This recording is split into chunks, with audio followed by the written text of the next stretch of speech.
Everyone, কেমন আছেন সবাই? আই হোপ আপনারা সকলে খুব ভালো আছেন। তো আজকে দেখতে না দেখতে আমাদের হচ্ছে যে পার্ট 10 চলে আসলো। আমরা এর আগে 9 পার্ট ক্লিয়ার করছি, লাইক অনেকগুলো টপিক কভার করছি অ্যারাউন্ড এই যে বেসিকে যতগুলো পার্ট আছে, এবং কি লাস্ট ক্লাসটা ছিল maybe if else and a switch case নিয়ে।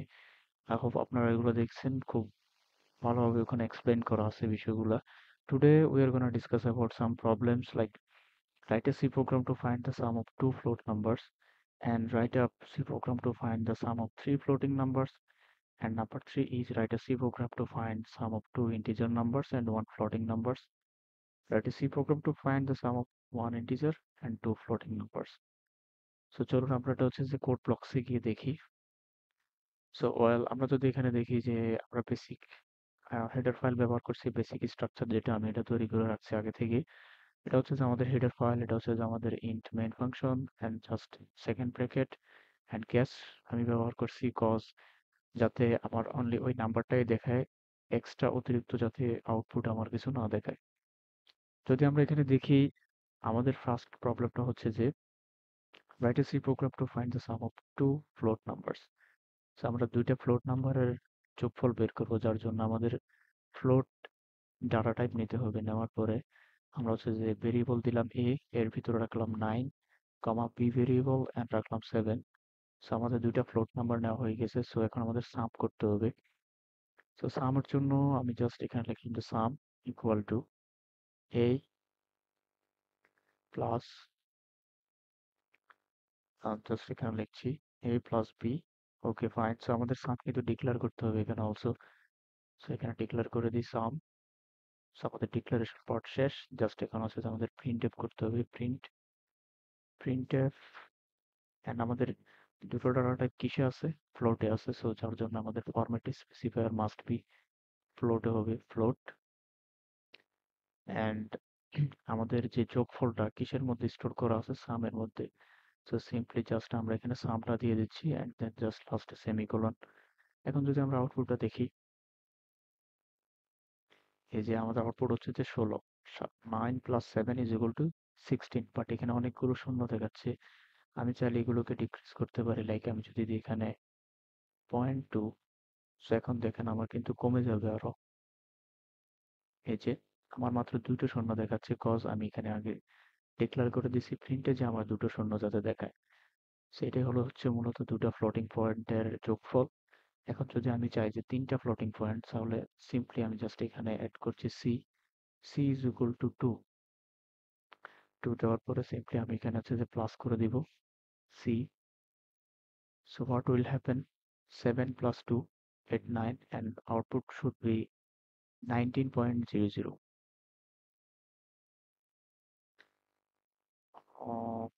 9 and 7 plus 2 are 9. What happened? Just a little bit time. Okay, fine. So আমাদের আউটপুট ঠিকই আছে, এখানে 18 হবে। um, 9 plus 7, 17, and plus 16, 16 plus 2, 18. So এটাই হচ্ছে মূলত আমাদের তিনটা যদি ফ্লোটিং পয়েন্ট থাকে কিভাবে আমরা যোগ করব। একদম সিম্পল। যদি আমরা চাই এটাকে অন্যভাবে করার জন্য করা যাবে। যদি আমরা এখান থেকে সিম্পলি সামটাকে বাদ করে দিচ্ছি এন্ড জাস্ট আমি এই জিনিসটাকে শুধুমাত্র এখানে বসাচ্ছি এন্ড সামটাকে কেটে দিচ্ছি।